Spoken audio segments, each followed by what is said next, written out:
竟是头一回见到。长姐，总算能活着见你一面了。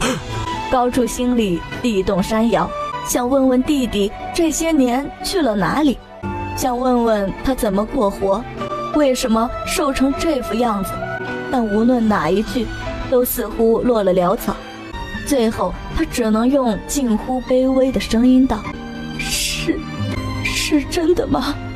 谢玉渊不忍再看，背过身在心里替舅舅答了一句：是真的。人的一生是万里山河，来往无数客，有人求荣华富贵，有人求王臣将相，有的人却只求双亲同在，骨肉不分。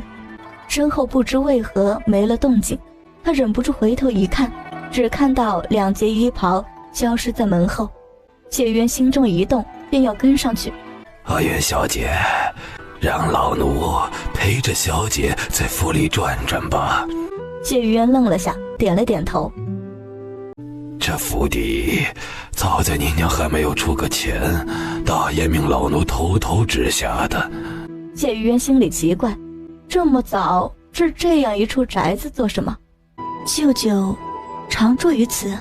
二爷一直住在京城，是听说阿元小姐的行踪有了下落才赶回来的。按理说她的身体是不能长途跋涉的，但二爷说总要见这最后一面才能放心走啊。舅舅得的是什么病？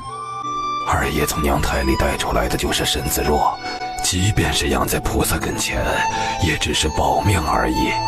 后来老太爷出事，老爷出事，大爷出事，高家被抄，你们母女俩失踪，一桩桩一件件就把他给熬干了。没病就是登枯油尽。30多岁便登枯油尽，谢玉渊张了张嘴，却一时说不出话来。这府邸是按着京中高家的样子重建的吗？阿元小姐看出来了。我听娘说过高府的样子。正是和高家一模一样，只是小了一半。高府的宅院比这处大些太多，这一处是小花园，后面还有一处大花园，那院子里的家山要大的许多。一到春天院子里忆起昔日荣光，江婷的眼中有亮光，开始喋喋不休地介绍。谢玉渊因为心中有事，将他的话听了个囫囵，直到半个园子逛完，眼看着月影西挂时，他才忍不住开口问道：咱们是不是该回了？阿元小姐请。此刻的厢房里，高柱清道：长姐，把担子压在他身上行不行啊？他可还只是个孩子啊。弟弟，你别急，且听我把他的所作所为说与你听，你再做定夺。你也知道，那把火一放，锅便疯了。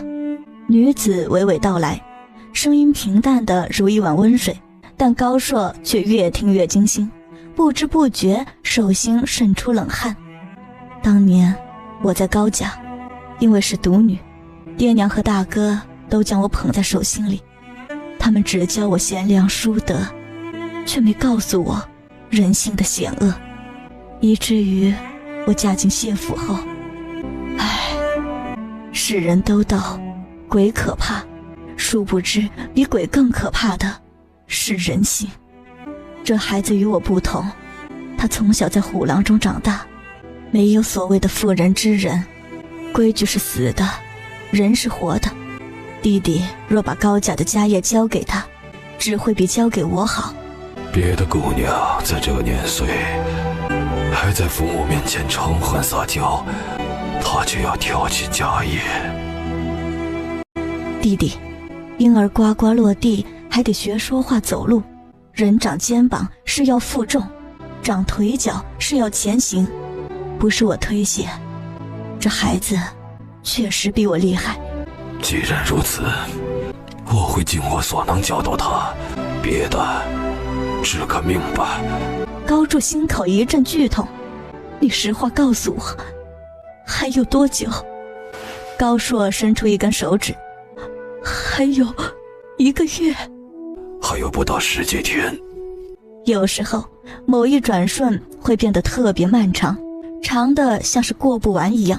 比方说现在，也不知道过了多久，高硕哑声道：这几日我夜里做梦到大哥，他用手揉着我的脑袋，不说话，就这么直直地看着我。高柱一听这话，连五官都扭曲了，泪又落了下来。你也别哭了，我熬了这些年也熬够了。等把事情交付给阿元那丫头之后，总算能扬眉吐气的去见一见他们了。来人呐，去把阿元叫过来。阿元小姐，二爷有请。好。谢玉渊加快脚步回到庭院，恰好门吱呀一声打开，高柱从里面走出来，抬头看见女儿，目光不复从前的冰冷，而是长而深的慈爱。谢玉渊心里却咯噔了一下，爹逝去后，娘便再也没有用慈爱的眼神看过他。阿渊，你过来，跪下。娘，您说。高柱看着女儿稚嫩的小脸，阿渊，你舅舅的话就是娘的话，你舅舅让你做什么，就是娘让你做什么。若你做不到，你娘死后跌入18层地狱，油滚刀砍，永世不得超生。娘，你答应我。这是要干什么？好好的，为什么要发这样的毒誓？半晌，他重重地点了一下头。我答应你。夜色寒凉，谢玉渊跪在蒲团上，那个被风一刮就能刮倒的男子哼哧哼哧地从书架上把一叠又一叠的账本搬下来。你知道你大舅舅因何而死，高家因何而朝？知道。他们说大舅舅利用权职偷偷采玉，销售换钱，皇帝从高府的地下挖出大批玉石，这才定了死罪，并抄了高家。大爷没有添油加醋。舅舅，莫非还有隐情？那你可知你外公，也就是我的父亲，如何死的？谢渊茫然地摇摇头。那你太外公，也就是我的祖父，是如何死的？谢玉渊还是摇摇头。高家的诸多事，娘从不告诉他，他只在旁人的只字片语中窥探出一点真相。也罢，我的时间不多了，就索性都与你说了吧。万里九州，原来是咱们汉人一统天下，太平日子过久了，难免生出些骄淫，于是天下被北边的人夺了去，才有了今日的大申国。这些你都知道吧？谢玉渊点点头表示知道。高家世世代代都是汉人，我祖父高秉便是头一批通过科举入为官，大申国许多法典均出于他之手。西帝见祖父博学多才，封为帝师。西帝诸多儿子中，祖父最看重的还是当时的4皇子的先帝。后来太子二李二妃被囚禁，出位空缺，诸皇子之间的纷争愈演愈烈，引出九龙夺嫡。祖父力挺4皇子，与大将军白方祖一道，成为4皇子的左臂右膀。谢渊眉头紧锁，怪不得高家先人在朝中的地位如此之高，原来是有从龙之功。先帝顺利登基，出乎世人意料之外。坊间众说纷纭，有说先帝弑父篡位，有说他篡改诏书，一时间举国哗然。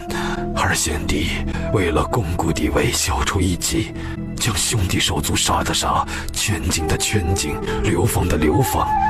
除了与他交好的13皇爷，几乎没有一个有好下场。先帝的4子，也就是当今的天子，自5岁开始就养在他祖父熹帝跟前生活。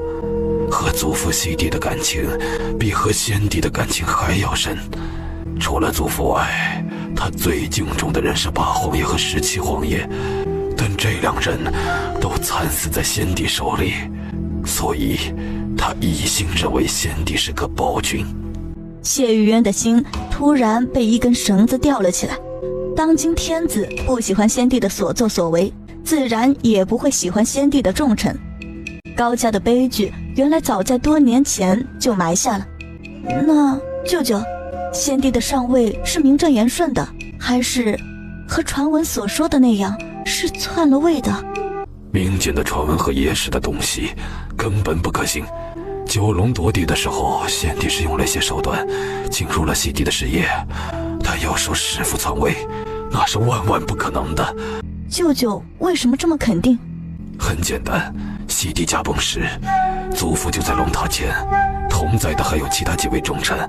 熙帝办口谕时，所有人都听到了。那为什么还有这样的传闻从宫中流出来？这话一出口，高硕神色一变，他整个人好像被冻在了原地，目光死死地看着面前的少女。张姐说的不错，这孩子果然聪慧。很简单，想诋毁一个人最简单的办法，就是往那人身上泼脏水。再加上九龙夺地那几年，先帝根本不是地位最热门的人选，所以才有了这样的流言。被泼脏水这事儿，谢玉渊上辈子感受太深，嘴张了几下，没有发出一点声音。先帝做了皇位，高家建在地心，一时风头无两。我的姑姑就是先帝亲自指派到当今天子身边的，堂堂高家大小姐，饱读诗书，十指不沾阳春水，却从一个小小的侍女开始做起。10年后，连先帝都看不下去了，才一旨一令，让姑姑由侍女上升为侧妃。谢渊在心里默默地替他的姑婆掬了一把同情泪。父子关系既能这样，那么父亲所喜欢的必是儿子所厌恶的。姑婆就算是继位为侧妃，风光也只是表面的。这孩子太通透了。先帝在位14年，正值时至，兢兢业业，劳累而死。帝崩，当今天子继位，该年号为宝乾。虽然姑母被册封为皇贵妃，位分全在皇后之下，但高家却……他恨高家。没错，他恨。宝乾18年，黄河决口，皇帝命祖父堵塞9洪，因为属下李敦征兵务工，河工未完成，皇帝将这2人就地正法。年过70旬的祖父被绑到现场，看人行刑，用的是杖刑，也就是用板子一下一下把人活活打死。祖父年迈，一口气没上来，当场被吓昏了过去。谢渊心里狠狠地悸动了一下，心里一股不祥的预感渐渐浓重起来。祖父被吓昏过去之后，还继续以残疾之身在河宫上干苦力。阿渊呐，你太外公当时已经70多岁了，他是被活活折磨死在河宫上的。最后一句高硕几乎是嘶吼出来的。说完，他眼底的痛意很快平息，化入一片疯狂的平静里。谢玉渊却实实在在的惊呆了。太外公贵为帝师，贵为皇帝的岳丈，一辈子为了江山鞠躬尽瘁，拼尽最后一口气的老臣，最后的下场竟然是做苦工，死在了河宫上。若不是亲耳听到，他就是做梦都不敢相信。不敢相信，是吗？谢玉渊点点头。大哥同我说起的时候，我当时的表情和你一模一样。这是我第一次听见亲人死亡，可我却惊到连哭都哭不出来。谢玉渊吃惊到了极点，反而稍稍定下神来。舅舅，他开始报复了。祖父惨死，父亲揣摩出天子的圣意，于是借守孝之名上书辞官，谁知宝庆25年被任命为内务府总管。一杀一捧，皇帝这是要做什么？父亲在任5年，战战兢兢每一天，结果却被人参奏贪污。皇帝亲自处理此案，认定父亲贪污白银3万两，处死刑。死刑令下后，群臣为父亲求情，皇帝震怒，将父亲处后抛尸荒野。谢玉渊的面色陡然煞白，只觉得头晕目眩。抛尸荒野，他的外公竟然也被抛尸荒野。你是不是觉得匪夷所思？高硕走到他面前，慢慢蹲下，用一双浸染了香灰的眼睛平静地看着他。你比舅舅有出息。舅舅当时刚喝下碗清粥，伏在地上，连胆汁都快吐尽了。舅舅，不知道为何我哭不出来。对的，孩子，人在听到最亲的人的噩耗，刚开始都是哭不出来的。只有在午夜梦回再想起时，才有锥心刺骨的痛意，如行走在无间地狱一样。他难道半点都不顾及夫妻之情吗？高硕像是听到了什么好笑的事情，竟然笑出了声。谢玉渊这才意识到自己问了个傻问题。跟皇帝谈夫妻之间，不就等于妓女谈贞洁一样荒唐吗？贵妃娘娘是怎么死的？抑郁病死，伤心痛死，谋害惨死。阿渊呐，还有什么区别吗？舅舅的意思，深宫里无长无子的后妃，谁知道她真正的死因是什么？谢玉渊木然站在原地，感觉这几句话轻易就把他的骨头缝里冻满了冰渣，连死因都不知道。那可真是，高家对于别人来说只是一段故事，一场悲剧，一声叹息，然而对于他来说却是血脉相连的悲痛和愤怒。他突然明白了娘为什么会疯，娘家已然这样惨，同床共枕的夫君却还来谋算他。他不疯还能怎么样呢？做鬼的6年中，他常常在问自己的惨死是宿命吗？天道不是说好人有好报，恶人有恶报吗？原来一切都不是宿命，是报复，是诅咒，是秋后算账。那个高高端坐在龙椅上的男人，用他手中至高无上的权力，把对先帝满腔的恨意迁怒于高府一族人身上。所以就算他这辈子再怎么努力，他和娘最终的结局其实早就已经写好了，无法善终。这就是高家人最后的命运。高硕定定地望住他，半晌莞尔一笑道：如今你可明白为什么你娘会远嫁江南？京城是非之地，自然是嫁得越远越好，门第越不显越好。只可惜所托非人，太外公和外公死得很冤，大舅舅的死人证物证俱在，看着似乎并不冤。舅舅，我想知道真相。高硕突然哈哈一笑，他一下说了这么多信息，这孩子不仅没被吓坏，反而一针见血找出其中的关键。天意如此啊！高硕从书堆里捧出一个红木夹子，你过来看。立轴中男子俊秀的脸庞从水墨里渐渐渗透出来，他心底涌上一股既熟悉又陌生的感觉。这样一副面相，不像是会做出那些大逆不道以下乱上的人。这是你的大舅舅，他是这个世界上我见过最好之人，他的罪名就如同外面传的那样，事儿也是他做下的，他死得不远。谢玉渊的眼珠子差点瞪出眼眶。你一定想问为什么？谢玉渊用力地点点头。其实他腹地那些个被抽出来的石头，只是冰山一角。倒往哪里一进，两扇书架缓缓往两边移开，露出一个高的门缝。跟上来。谢玉渊越走越惊心，他将事情的前因后果关系在一起，一股惧意隐隐从心底的最深处升了上来。够了，阿渊，你看。谢玉渊只看了一眼，便惊得全部上唇。宽敞的密室里挂满了大大小小、形态各异的石头，一眼望过去，竟然望不到头。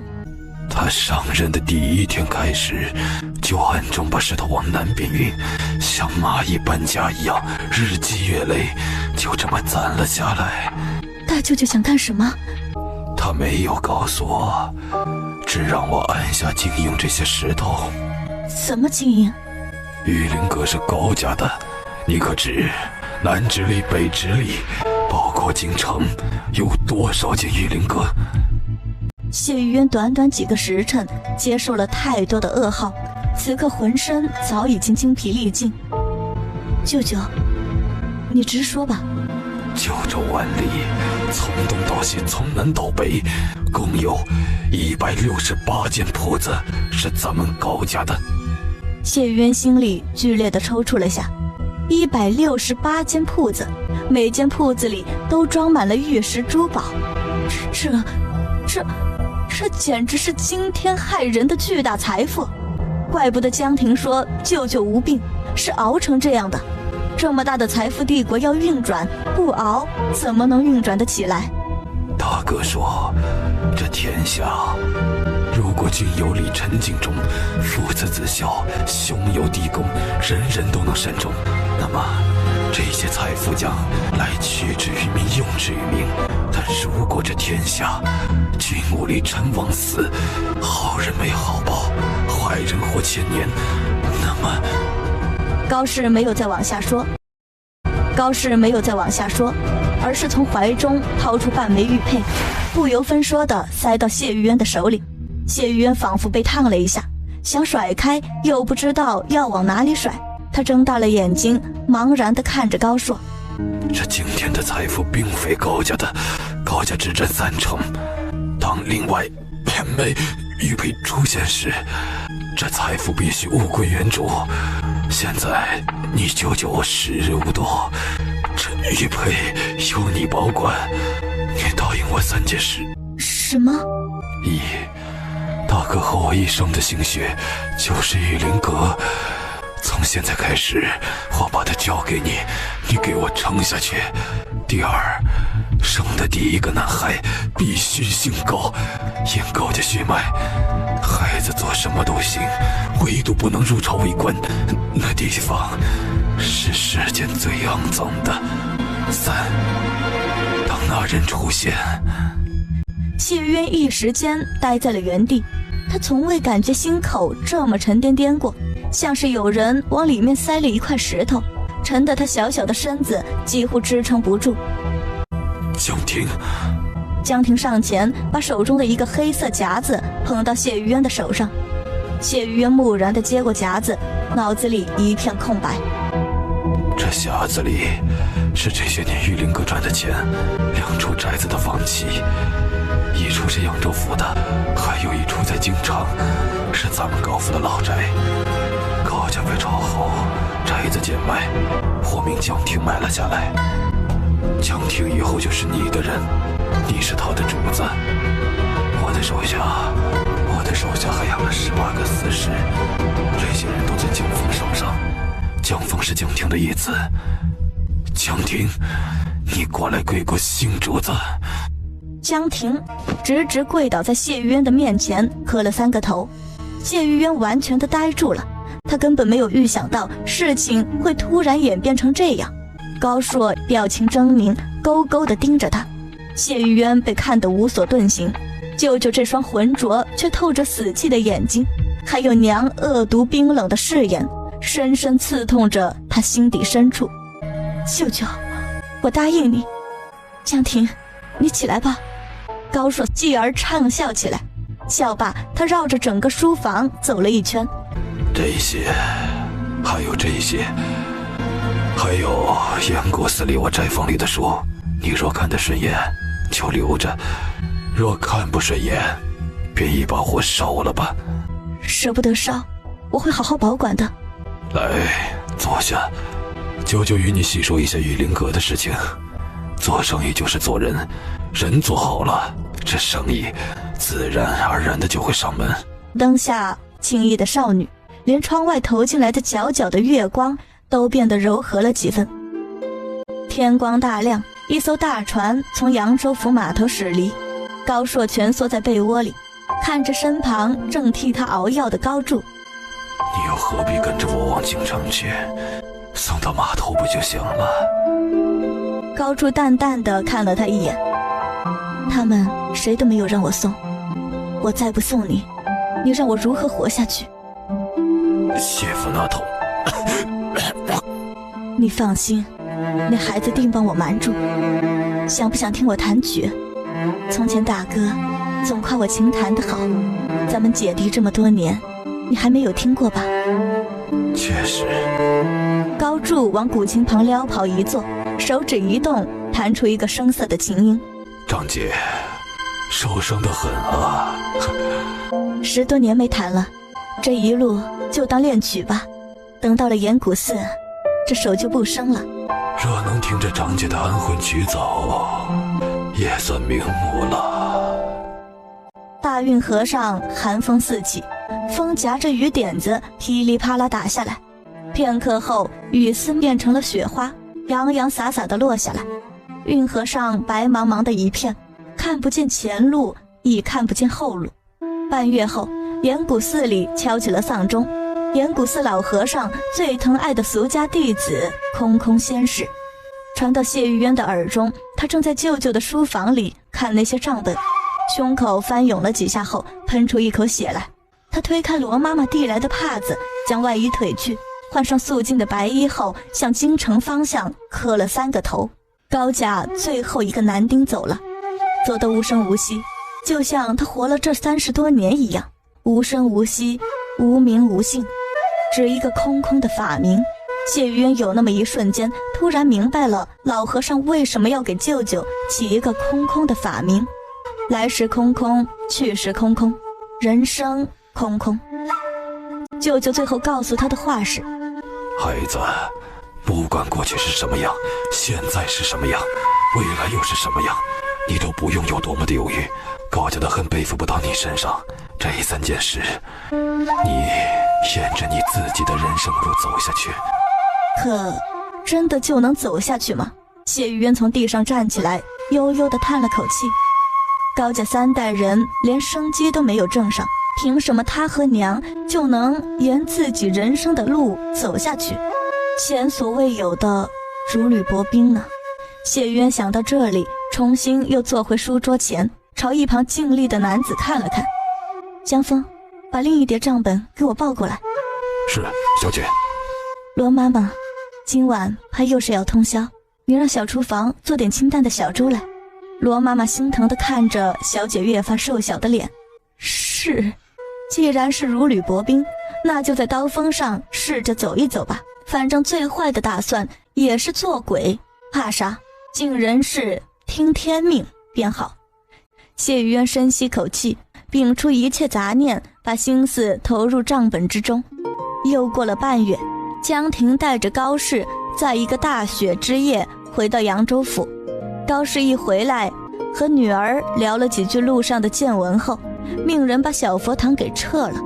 谢玉渊一脸的奇怪，旁人都盼着我死，我却非要好好的活。咱们母女俩总要活出一个人样来，才能不让下面的人担心。娘是怕我一个人支撑不下去，你爹死后我万念俱灰，一来是想着自己罪孽太重，才连累他没命；二来是怕面对谢府那些人和事，想把自己当个缩头乌龟。舅舅把娘说通了。高氏慈爱地看了女儿一眼，答非所问。阿渊呐，前路那么难，娘想陪你走下去。你爹烧成那样，都从院子里爬出来，又活了7天。我这个全虚全伪的人，还有什么脸面缩在你的背后，让你一个人冲锋陷阵？高适说这话的时候，神色有一抹悲色，但眼神却是亮的。他和阿渊不一样，从小顺风顺水惯了，就像温室里的花，一碰就碎。阿渊这孩子不同，他的心思比他重，看见什么心里怎么样的都不太肯声张出来，像极了大哥。这样的性子在逆境中更有韧性，却也容易伤了自己。如今高家唯一一点血脉就落在他身上，自己这个做娘的怎么能不为他保驾护航？娘，上阵父子兵，咱们娘俩总能搏出一条生路来。如今府里谢府只剩下大房，大房和咱们关系挺好，不会想那些龌龊心思，正是休生养息的好时机。高适点点头，起初谢意达一走，对他们母女俩反而是好事。前头为了拿回娘的嫁妆，女儿行事咄咄逼人，以后怕要改一改，咱们稳稳的来。娘也不必刻意走到人前，保养好自己的身体，该怎么样就怎么样，听你的。江婷跟娘一道回来的，她说想见你一面，正好女儿也想见她。夜晚雪落无声，谢玉渊看着地上磕头的江婷，亲手扶起来，一路上辛苦了。阿渊小姐，老奴不辛苦。顺利吗？很顺利。葬在哪里的？就葬在燕谷寺。二爷最后去的那天，老和尚替他受了戒，算是真正出了家。好好的，为什么非在那个时候出家？二爷说，有人在菩萨跟前打坐念经，就好比仇中有人，神佛会保佑阿渊小姐的。谢玉渊一听这话，太阳穴突突疼得厉害。江婷，这些账本我已经看完了，有个问题我一直放在心里没问。阿渊小姐，您说。我大舅舅用命换来了这么多石头，攒的这么多财富，其真正的目的怕是……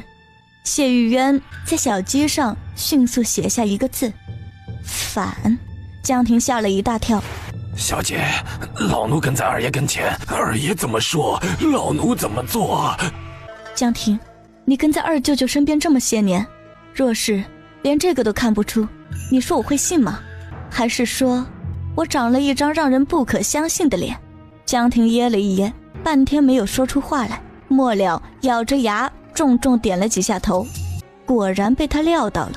这些日子他静下心来，总在想这桩事情，想来想去，这么一笔巨大的财富，除了用来造反外，没有第二个用处。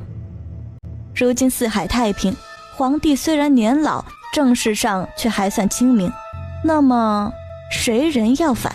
江婷，那人是谁？小姐，这事老奴可千真万确不知道，别说老奴，就是二爷也不知道啊。谢玉渊见问不出什么，又扶他起来。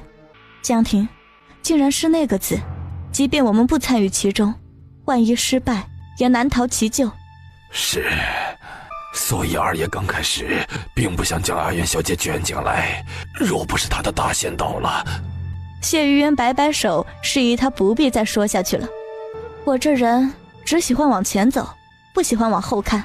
你帮我在塞外治宅治地，大漠风沙苦是苦了点，却是个隐士的好地方。江南你帮我多治些良田，那人若是要反，只怕得熬几年乱世。有田有粮在手，再乱的世道咱们也不怕。小姐，江婷惊得不知道说什么好。有了田有了地，当然要看家护院的人。江婷，你帮我买一些穷苦人家的孩子，不管男女，都要养在庄子上学武功，别怕花钱。小姐这是想……我想多条后路，多分活路。钱放在手里是死物，若是能用来买命，也是好事。小姐，还没走到那一步呢。人啊，可不能光看前面，还得看以后。走一步算一步，活不久。走一步算5步，也许还有点生机。只可惜我天资并不聪颖，算不了那么多步的，尽人事听天命吧。江婷心绪翻涌，连后招都想好了。小姐还说不厉害，那世上也没有厉害的人了。谢玉渊闭了闭眼睛，这是他的家，他必须要守住他的家。复又睁开，他突然想到前世安王起兵造反，兵败自尽，那么小师傅，高家等的那个人会是你吗？在一场大雪过后，扬州府像是进入了漫长的冬眠期，甚至次年早春3月，瘦西湖边才又慢慢行人如织。谢府众人却无心赏花赏水，都在忙着筹办大小姐的婚事。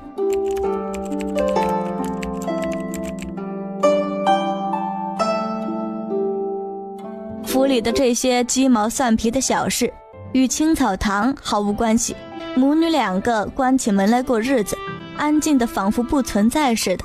只有罗妈妈心里知道，这3年里谢府隔壁府邸那间书房的灯从来没有哪一天是寅时前熄灭过。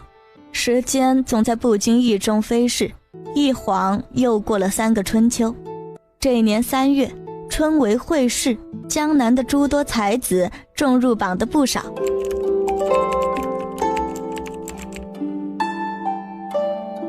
消息传来，整个谢家通通傻眼了。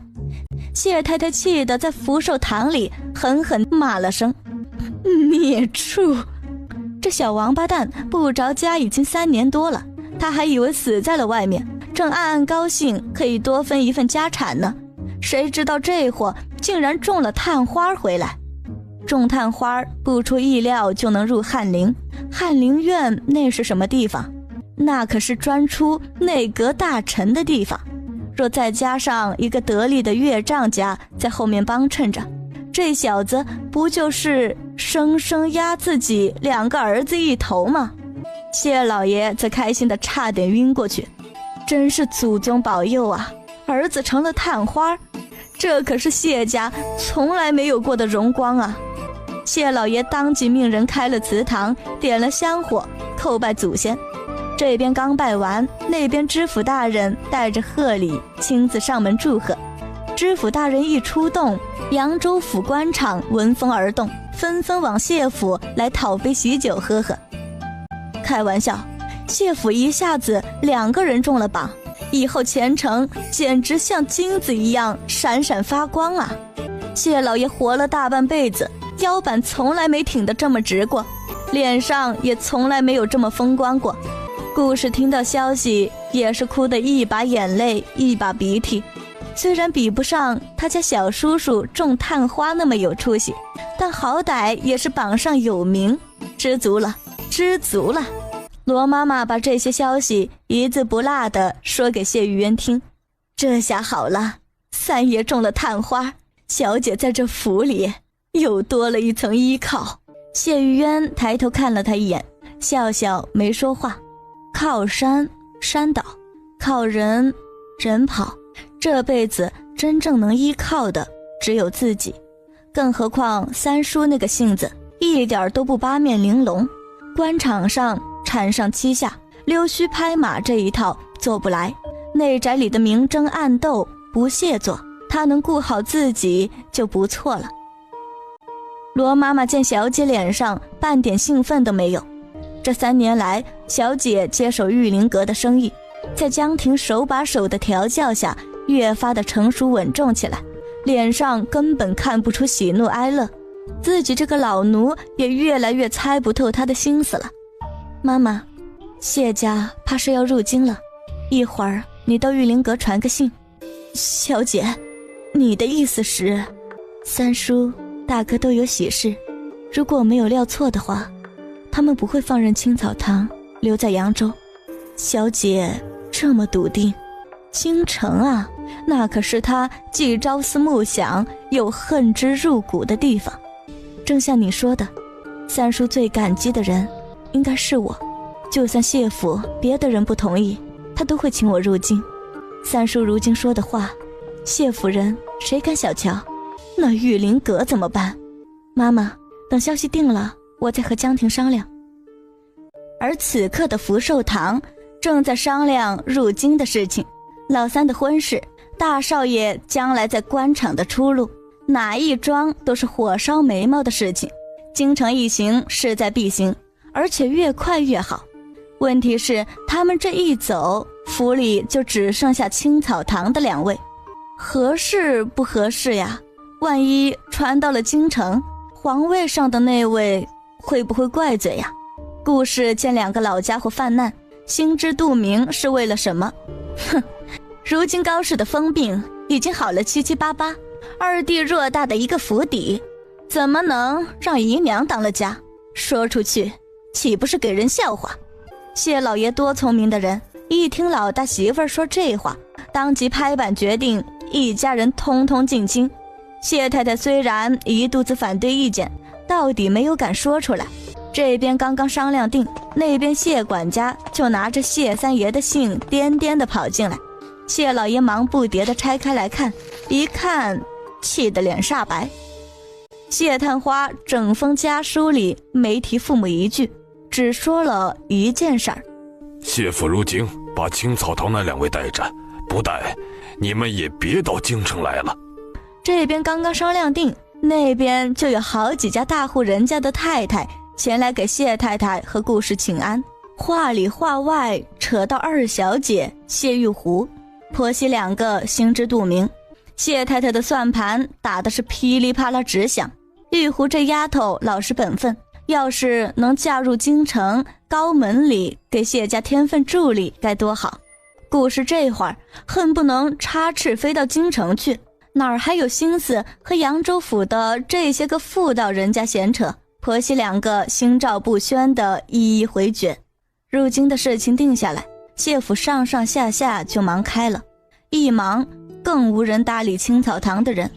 谢玉渊一入夜则往隔壁府邸去，这3年里，原本冷冷清清的府邸添了不少人，光会拳脚的小厮丫鬟就有近100人，100人的队伍跟着师傅习武，拳风阵阵，壮观极了。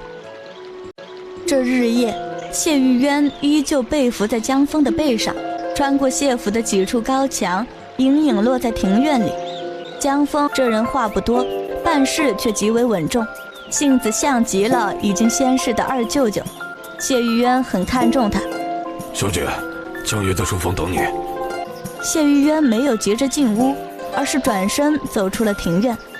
小姐，老奴陪你走走吧。不知何时，江婷从书房里出来，含笑立在他身后，正是想再多看几眼。这3年里的无数个夜晚，主仆2个并肩而行，如今连步子都出奇的一致。等了3年，高家等的人还没找来，小姐这回入京城，老奴想着会不会是个契机。我也是这么想的，否则我也不想入京。玉佩在手上一日，这担子一日不能卸下来，总得提心吊胆着。扬州府这边，扬州府这边找个妥当的人看着吧，你们父子俩跟我入京。小姐，京中的水比江南混上100倍，我头一回入京，和娘的身份又这么特殊，有些事情还得和你商量着来。这些年，无论是在江南买良田，还是在塞外置地，主仆2人有商有量，说相依为命也不为过。这些年我在南边也很久没有回去了，总得回去看看才行。估摸着那府里的草怕是有1人多高了。这头什么人留下，什么人跟着上京，你自个儿做主。我估计谢府这几日就会动身，走的应该是水路，水路慢，你们起码早点动身吧，顺便把南直隶所有的铺子都巡视一遍。老奴正有这个意思。入京后，帮我把京城谢府的动静打听打听，也省得入了京2眼一抹黑。小姐放心，去年小姐命老奴把谢府旁边的宅子买下来，那府里的风吹草动，咱们的人都盯着呢。过了夏，新的一季麦子就要收割了，粮仓里的陈米卖点出去，换点新的进来，只可多不可少。小姐，这几年风调雨顺，也没见什么灾荒，咱们存了这么多米，是不是太浪费了？没事，照我说的去做。还是那句话，手里有粮，不慌。伴随着谢玉渊话落，一个惊雷自天空炸响。4月惊雷，这天异常啊！唉，江婷，扬州城已经整整2个月没落一滴雨了。小姐，今年收粮怕是要比往年贵上几成。既然收粮难，自然卖的粮也会水涨船高，一进一出，账上能平了就好。小姐说的是。头2年，阿渊小姐对生意上的事务一窍不通，须得她手把手的教。这1年，她已经能独当一面，出的点子、想的主意都是极好的。江婷觉得听小姐的没有错。4月初9，扬州府2艘大船扬帆起苗，一条是谢府的船，另一条是陈府的船。2府也不知道是约好了还是凑巧了，竟然同一日进京。谢玉渊2辈子加起来也是头一回离开江南，心潮澎湃，便缓缓走上甲板。离别在即，谢玉渊想起前生今世，不由红了眼眶。时光若白驹过隙，只在弹指之间，一晃他已经15岁了。上辈子此刻他已经做了吊死鬼，而这辈子因为谢家2爷入京做官的原因，他太太平平的又活了3年。只是粉饰的太平永远不会长久，少姨娘那颗蠢蠢欲动的心，谢2爷对娘的恨之入骨，一入京就会浮上水面。这血雨腥风的日子才刚刚开了一个头。这时阿宝匆匆找来，把手上的披风拢在谢玉渊身上。大冷的天，船上风又大，小姐身子弱，可经不起。唉，长这么大头一回坐船，总有些稀奇，站一会儿就回去。奴婢可没见过，小姐还会有稀奇的东西，除了那些个医书和那副银针。谢玉渊扑哧一声笑了，她身为闺中女子，空有一身医术，却无处施展，只能在青草堂里学以致用。那几个丫鬟但凡有个头痛脑热，都被她用针戳过，有时候手痒了没病，她都要给他们戳几针。所以在青草堂当差的丫鬟身子骨个个结实极了。小姐，外头天冷，咱们先回舱里暖和暖和，船上的日子长着呢，有的是时间稀罕。谢玉渊来不及伤感，便被阿宝扶回了船舱。刚入船舱，热茶热点心已经摆在案头，一口热茶下肚，目光在阿宝、如蓉、菊生、李青儿4个身上一一扫过。这4个人如果已经成了他的左臂右膀，连从孙家庄带来的李青儿都能独当一面，不仅厨艺了得，小厨房更是打理的滴水不漏。谢玉渊心想，等找到那人后，自己说什么也得给他们几个博个好前程，也不枉他们跟他一场。此刻京城城南胡同里怡红院，这里头的姑娘全是从江南过来的瘦马，长得那叫一个美呀。除了江南的姑娘外，这里还有从异域请来的姑娘。这时从马车上跳下来2个人，正是苏长山和他那2个随从大庆、二庆。爷，恩王已经等在里面了，咱们快点进去吧。快点什么呀，本日子还没跟姑娘们好好乐呵乐呵呢，没空打理那张棺材脸。我的爷呀，你1个月里30天，有20天睡在这怡红院，怎么还要乐呵呀？对了，张新怀那货来了吗？大庆一听这话，头痛欲裂。自家的世子爷和张太医前世也不知道结了什么仇什么怨，相互看不上眼，一见面就怼，一怼就刀光剑影，真是愁死个人。爷，张太医还没到。去把人提溜过来，本世子就喜欢跟他谈谈风月，聊聊人生。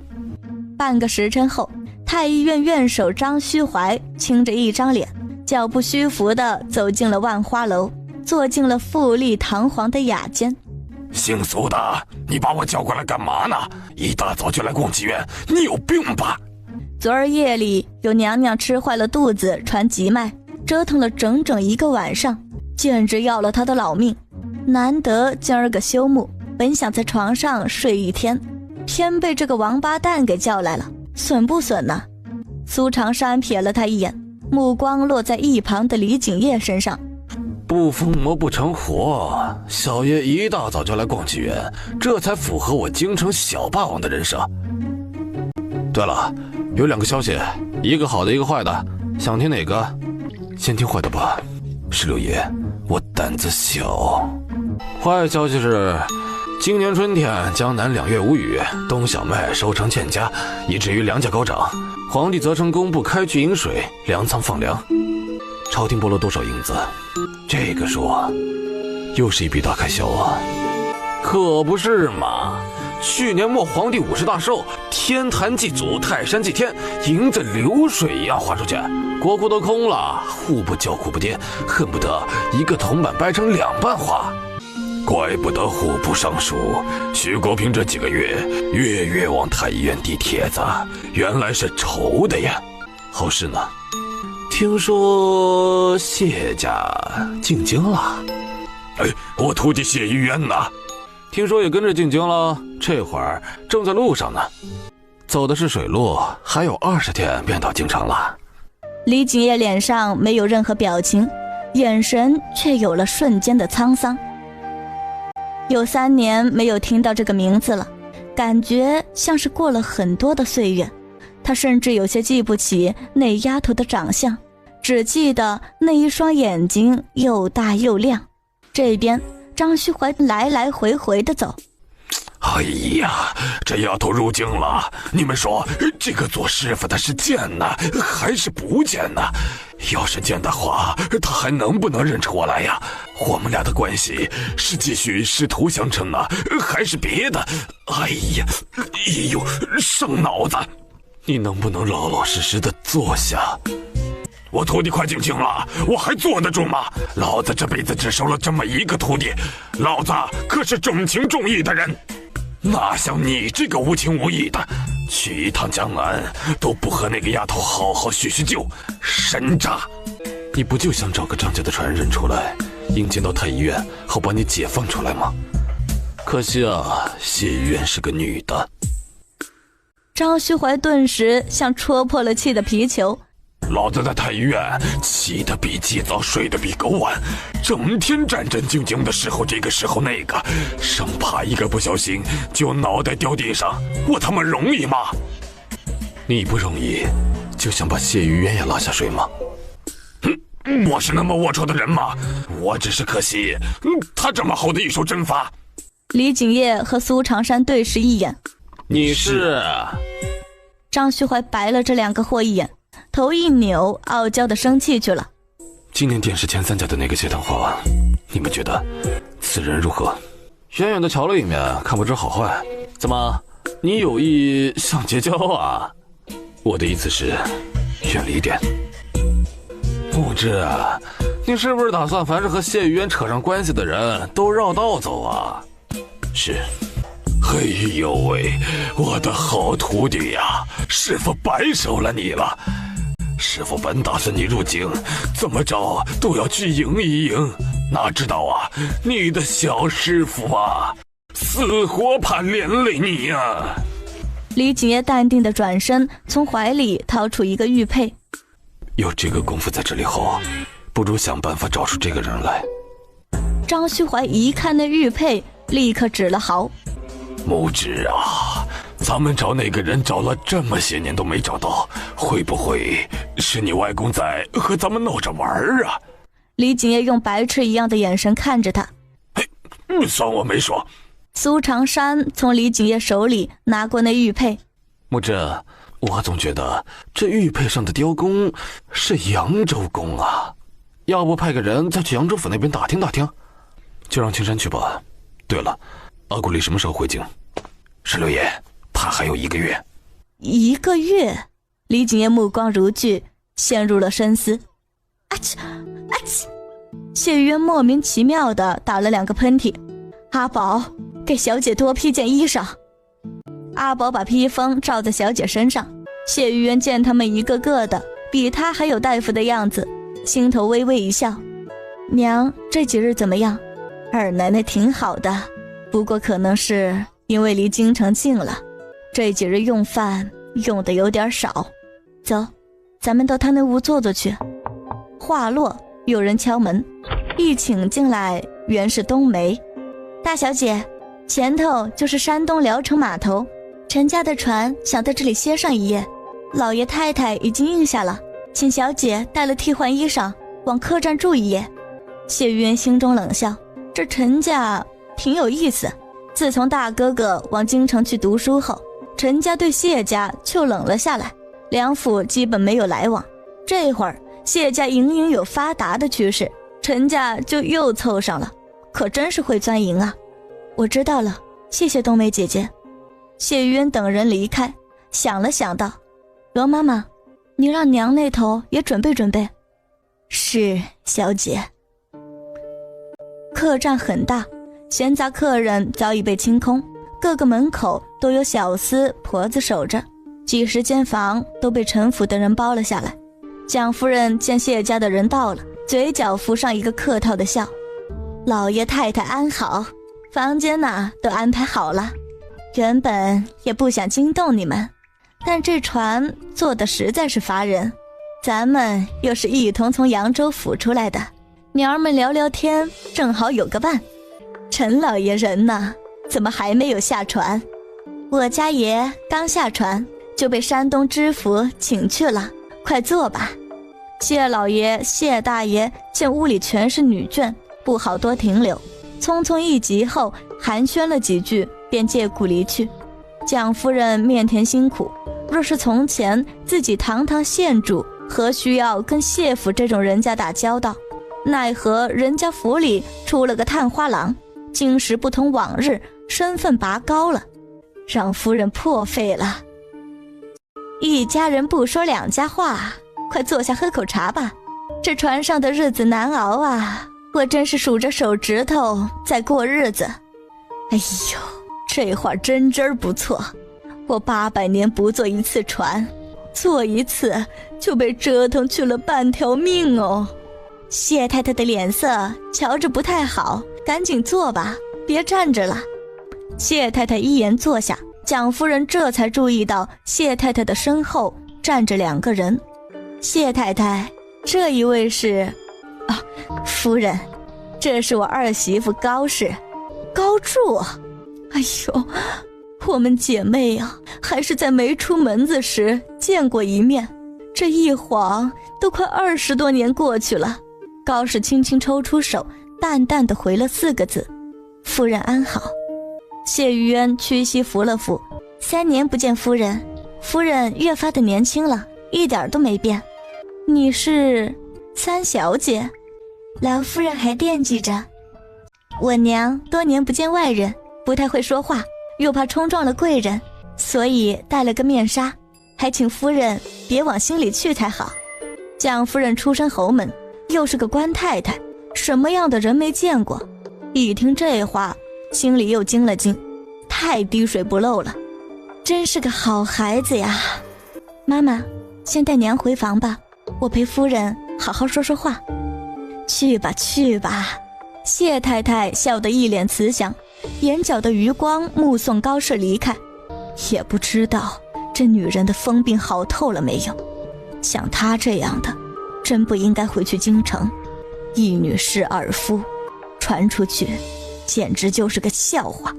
舟车劳顿，2家的女眷其实都没有什么好聊的，无非就是你夸我家儿子有出息，我夸你家儿子有本事，夸来夸去都是虚情假意。谢玉渊听得烦不胜烦，昏昏欲睡。好在大家伙都累了，聊了半盏茶的时间后各自散开。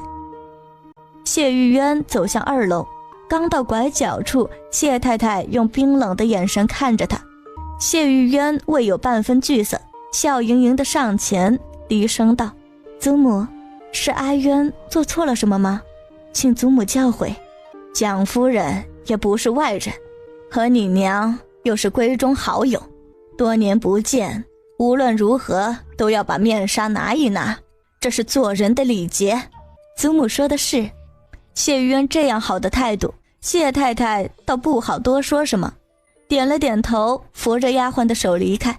三小姐，太太这是怎么了？平白无故的找点茬子，二奶奶不拿面纱，跟三小姐这个做女儿的说得着吗？哼，快入京了，她这是在警告我和我娘呢。警告什么？做人要有规矩。哼，他们谢家这么有规矩，怎么还吞了媳妇儿的嫁妆啊？谢玉渊回了房间，刚洗手净面，二小姐谢玉湖就来了。自打大姐出嫁后，谢玉渊和她走得很近，没事就相互串个门子什么的，姐妹俩感情处得也好。阿渊，马上就要入京了，你心里仔细些，多看多听，少说话。二姐，你说要怎么仔细？京里不比扬州府，听说那府里是少姨娘当家，咱们都是初来乍到的，能仔细一点就仔细一点。二姐说的是，阿渊记下了。谢玉湖满意的点点头。3年了，这丫头完全像是换了个性子，刚入府的时候自己说1句，她能回个10句，如今却是稳重多了。也不知道京城是个什么样，听大哥来信说最是繁华热闹不过，等安顿下来，怎么着也得求了大哥出府好好逛逛。大哥年纪也不小了，等官位定下来也该忙着娶媳妇了，再加上三叔那头的喜事，这府里只怕要热闹好一阵。谢玉渊掩着唇打个哈欠，心中冷笑，谢府是要热闹好一阵了，可热闹是要本钱的。这几年铺子上年景不算太好，谢二爷虽说是个京官，但油水不多。福寿堂那边传来的消息说，老爷和太太为着银子的事情已经吵过2架了，这回再来几桩大事情。谢玉渊微眯的眼睛缓缓散开，谢府的家底怕是要被掏得空空的了。入夜，陈海一身酒味走进房间。和谢家聊得怎么样啊？哼，话里话外只扯到府里的大哥儿，那个三爷连个话影子都没有，我往他身上引了2次，愣是没有人作声，可见和府里的关系不太好。咱们这一番心思白费了。宝贝儿子中了举，名次也不算差，侯爷往宫里卖老面子，还是有机会进翰林院这个地方镀一层金的。同僚之间交个好，相互帮衬一下，这日子也就不难过了。为着宝贝儿子将来着想，蒋夫人这才低3下4的和谢家人交好，哪知道天算不如人算，谢家人和谢三爷根本不是一条心。你也别生气，早限制吧，明儿个一早还要往京里赶呢。蒋氏往床上一坐，脑子里想起高氏，今儿个见着谢二爷的正是高氏了，没想到谢家人竟然把他也带到了京城。人家是正室，怎么就不能进京了？高家人坟上的草都快1人高了，他进京做什么？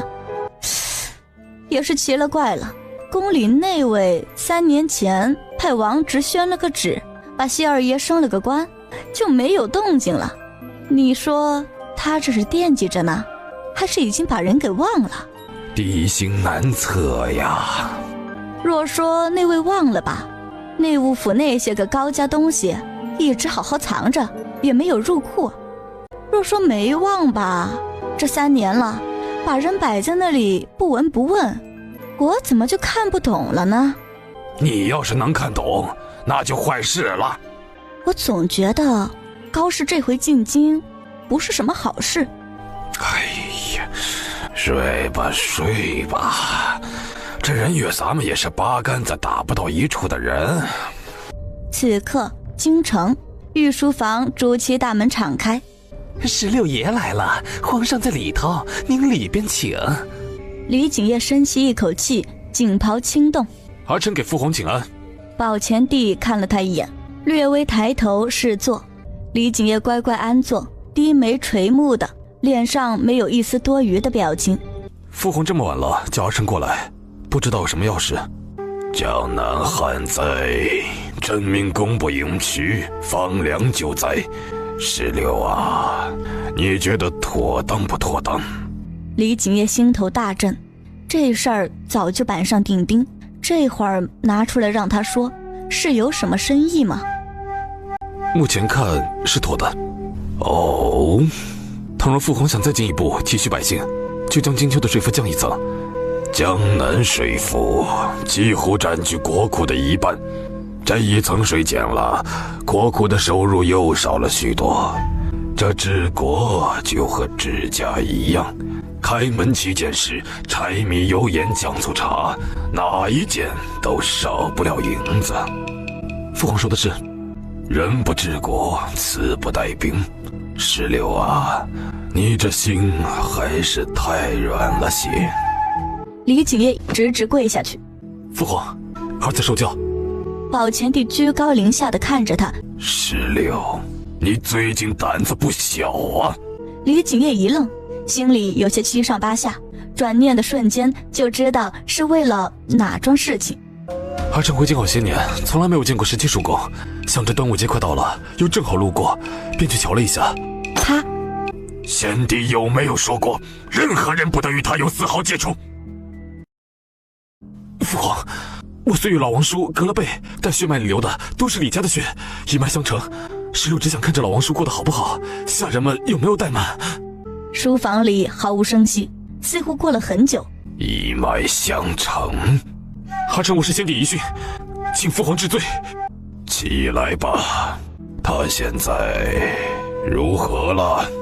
父皇，老王叔的身子骨还算硬朗，气色瞧着也很好，就是牙口不行了，用的东西吃不动，非得煮得烂烂的才能入口。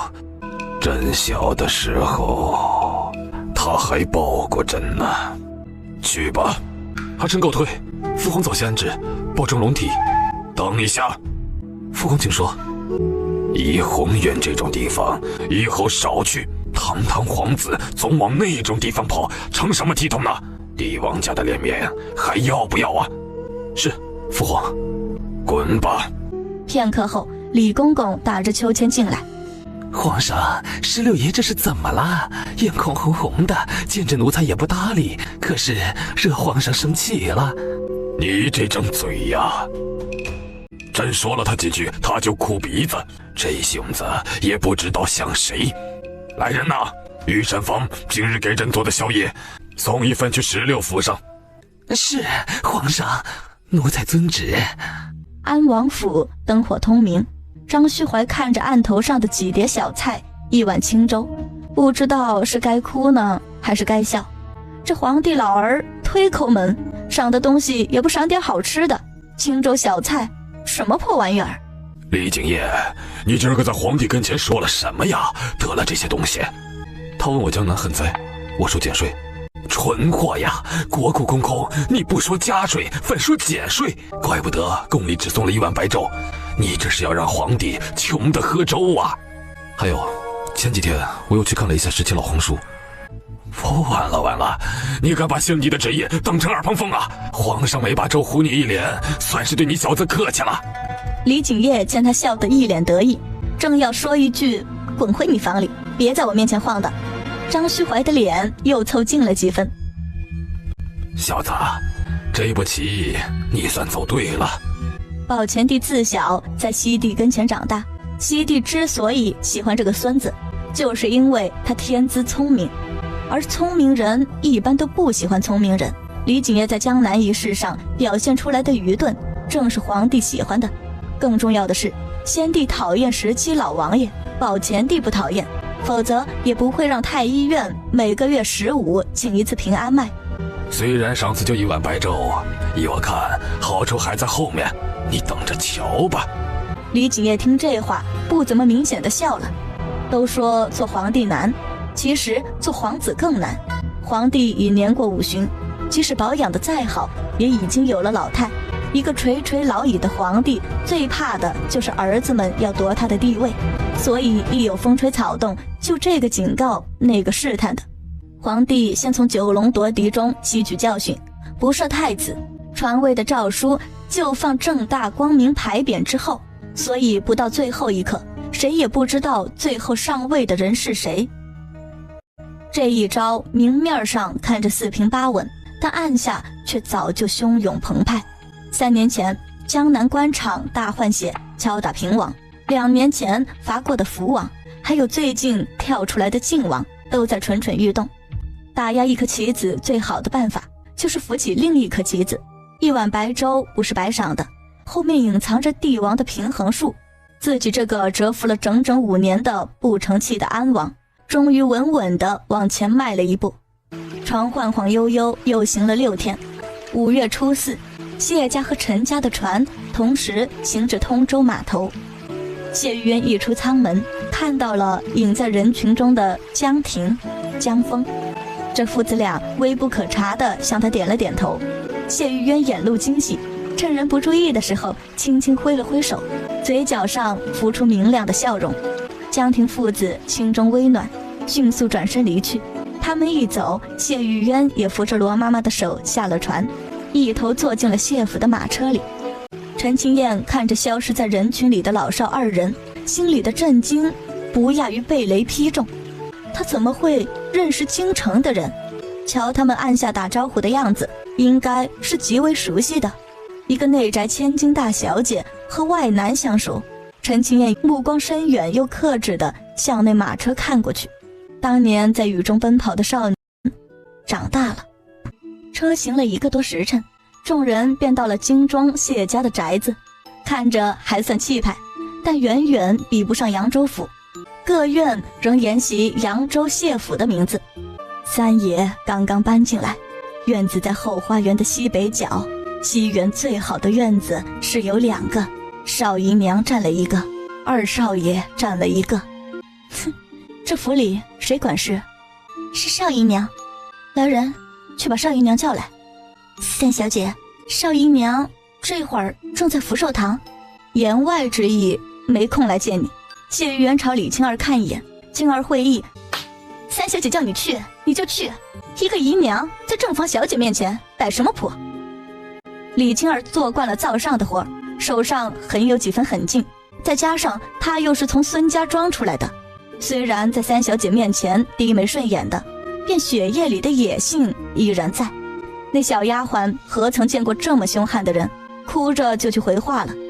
谢玉渊走到高氏面前，娘，你先往屋里略坐坐。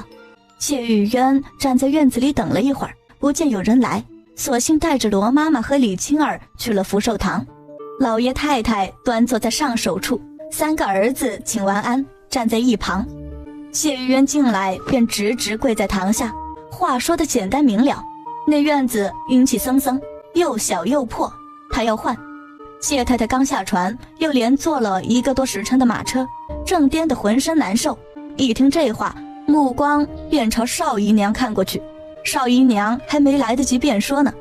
二嫂住的房子又小又破，姨娘却住得又大又宽敞，这事要传出去，翰林院我也没脸去了。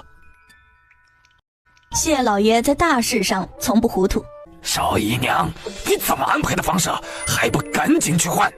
回老爷，媳妇这几天忙着府里府外的事儿，还没有顾得上。媳妇，连个妾都能自称媳妇，真是笑掉大牙了。你有脸说，我可没耳朵听。罢了罢了，管家那门亲事，劳烦父亲母亲帮我推了吧，我可没脸把人家娇滴滴的姑娘给迎进来。少姨娘，我原先瞧你也是个好的，所以才让你跟在老二身边，没想到连你都没规矩起来了。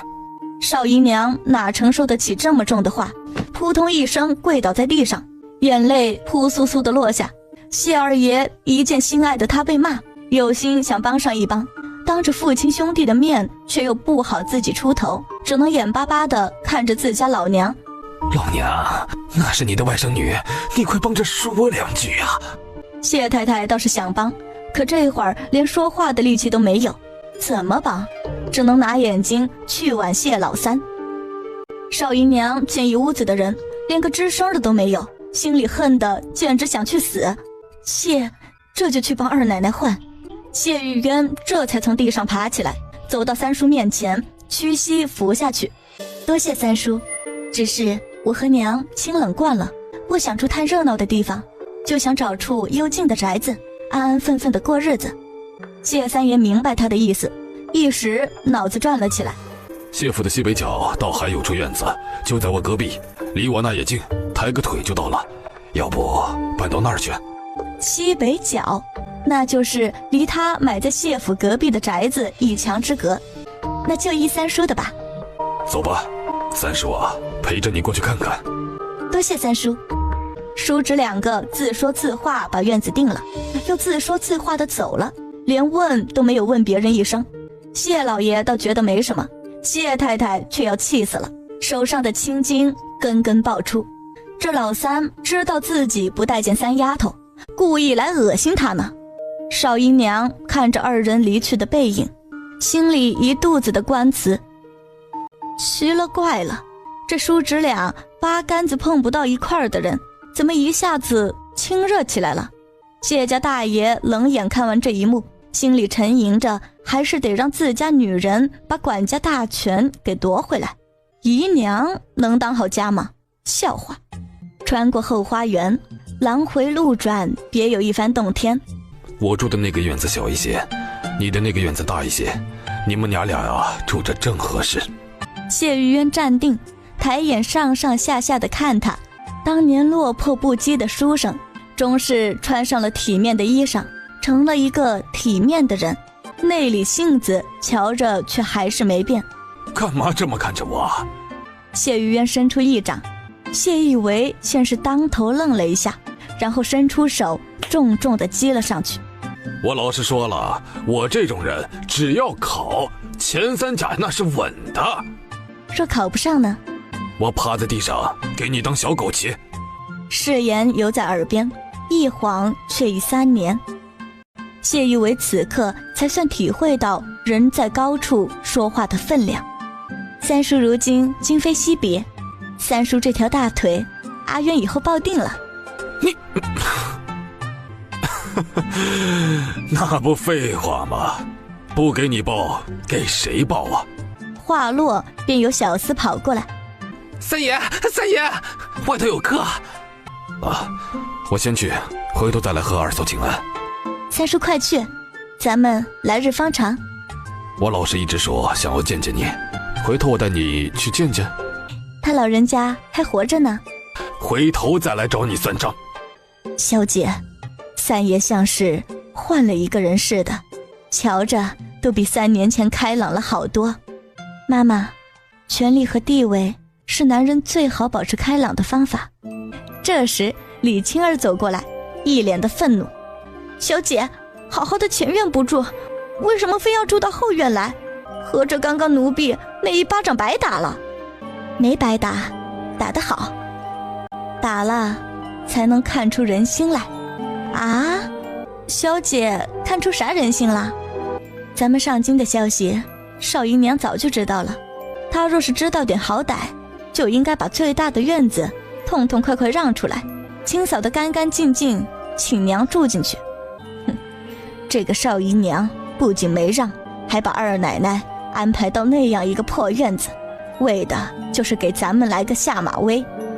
谁知我偏偏不理会，闹到老爷太太跟前，少姨娘一看没有人帮她说话，心里就知道以后行事的分寸。那少姨娘让出房子，为什么小姐又不要了呢？那是小姐想用它来试试水，摸一下京城谢府的深浅。依我看呢，这府里只怕里里外外都被少姨娘把持住了，连二爷都对她言听计从。还试出了一点，谢家人比从前更要脸面，在老爷心中一个少姨娘不过尔尔。我不要那院子，是因为行事不便，离得太近，又没理由向太太提出这小厨房。李青儿目中闪过光芒，看小姐的眼神充满了崇拜。原来小姐住到后面来，是为了不让别人在吃食里面动手脚呀。走吧，咱们进院子里看看。屋子确实不错，一路看过来，帷帐警备倒还干净。这一忙便忙到了深夜，谢玉渊刚把娘安顿好，便有丫鬟拎着食盒进来。罗妈妈谢过后，塞了1两碎银子，将人拉到一边细细打听。阿宝则将食盒中的饭菜一一摆在了小鸡上。罗妈妈便进来，妈妈可打听出什么来了？哼，那丫鬟不是一问三不知，就是装疯卖傻，被我猜中了。少姨娘把这府里弄得滴水不漏。咱们院里有几个谢府的人？小姐，刚刚奴婢数过了，连粗打婆子算在一起有10来个呢，怕都是眼线。小姐，该怎么办？这是少姨娘防着咱们。得了，且让我好好歇上一觉，存些个精力再与他们斗吧。今儿一天太累了。是，小姐。谢玉渊一吃完饭，便到临窗的大炕上歪着，心中想着无论如何也要和江婷、江峰他们尽快见上一面。高墙外一黑影跳下墙头，正是被谢玉渊惦记的江峰。他走到书房，咧嘴笑道：小姐安顿下来了，院子已经打探清楚，就与咱们一墙之隔，方便得很。让小姐歇2天再说，我远远瞧着她的面色不大好，这路上怕是劳累得很呐。义父，我围着谢家的院子转了转，有一处墙角种了好多花草树木，咱们可以想办法打出一道门，方便小姐进进出出。难道外人看不出来吗？细心些应该看不出来。这些事情你琢磨吧。对了，明天找个做牌匾的师傅，咱们府里总不能没名没姓，给人起了疑心。就用姜吧。是，江爷，我现在就去量尺寸。我和你一起去。说话间，两人一同起身走出院子。片刻后，沉重的木门发出一声吱呀。江峰往上看，心里估量着牌匾的尺寸。江婷却是在四下看了又看，目光最后落在了胡同的深处，不知道在想些什么。许久，门被掩上，巷子里空无一人。此时有个黑影轻巧地从墙头跳下来，他猫着腰来到宅门口，看了看朱漆大门，又看了看一墙之隔的谢府，消失在夜色之中。永安侯府东南角，灯火通明。爷，进来。书案前，陈清燕低着头。怎么样？回爷，已经安顿下来了，院子在谢府的西北角，很幽静。幽静？公历3年没有敲打，这谢府又开始不知道天高地厚了。原本三小姐住得更差，后来闹了一通，才搬到了西北角。陈清燕心里替谢玉渊一阵难以名状的难过。别家的嫡出女儿，好东西都是下人捧到眼跟前，哪需要女儿家的亲自上阵讨要？看来这丫头在谢府的日子比这3年前也没有好到哪里去。爷，还有一件事情很奇怪。说。除了我以外，还有人在暗中窥视这三小姐。谁？谢府隔壁的那个宅子，小的打听了一下，是昨天夜里才搬进来的，姓江。这丫头刚刚进京，又是深闺中娇养的姑娘，大门不出二门不迈的，谁会偷窥她？还有目的是什么？去把隔壁那一家人的地系给摸一摸。是。等一下。爷，还有什么事？陈清燕顿了顿，那丫头在谢府生活的那样难，自己想个什么好办法帮忙护着呢？罢了，去吧。陈清燕坐回书案前，提笔在宣纸上一气呵成写了个冤字。一夜好眠，一夜好眠。沉睡一刻，谢玉渊被罗妈妈唤醒，阿宝端水进来洗漱。谢玉渊看着铜镜里的自己，从妆帘里挑出一只簪子，今儿戴这只。小姐终于肯戴这些东西了，从前到底是太素了，总不能显得太寒酸。打扮妥当，妈妈，我的屋里只有你们这几个才能进来，娘的屋里也一样，只能青雅和秋芬进去。小姐放心，我已经安排下去，只是青雅和秋芬年岁大了，怕侍候不了二奶奶太久。就是阿宝他们这几个，我不要放出去，我这辈子就是和小姐了，谁也不嫁。妈妈，今天你想办法出府一趟，到隔壁府里挑几个得用的，我想办法让三爷买进来，反正他行事乖张，旁人拿他没办法，回头我再把人要回来。是，小姐。走，去看看娘打扮好没有，今天是端午，又是入京后的第一天，这个安可不好请。入正院，娘，你准备好了吗？高氏回看他一眼，点点头。母女二人走进去，上首处端坐着老爷太太，左边是大房，右边是二房，谢三爷坐在末尾。谢玉渊并不知道，他们母女这一进门一坐下，让谢家众人心头咯噔一下，所有人的视线都落在高氏身上。因为是端午过节，一府的人须得向长辈行磕头大礼，大爷夫妇先拜，拜完二爷夫妇上前。谢二爷刚走到高氏身旁，只闻到一股清幽的香味儿，他实在没忍住，又侧手看了一眼高氏，这一眼直接让少姨娘嘴里泛上了血腥味儿。这3年自己与二奶奶自居，却没有想到高氏这个剑辉一来，他就连个屁都不是了，连和男人并肩磕个头的机会都没了。恨啊！谢玉渊目光始终在少姨娘脸上，见她目露凶光，心中警惕，暗暗留神。二房行完礼，三爷这才从椅子上爬起来，也不跪，只拱了拱手就算完事儿。但一转身，他站定在高氏面前，双手作揖，深深地拜了下去。高氏略欠了欠身，目光里难得有了一丝笑意。这时轮到孙子辈，谢府里统共就2位少爷，礼罢，轮到谢府3个未出阁的小姐给长辈行礼。谢玉湖居长，谢玉渊其次，谢玉梅在3人的最后。行完礼，谢玉渊一转身，实实在在的和谢玉梅打了个照面。谢玉梅是仇人相见，分外眼红。高氏的样貌刺激到了他娘，谢玉渊的样貌自然是刺激到了他。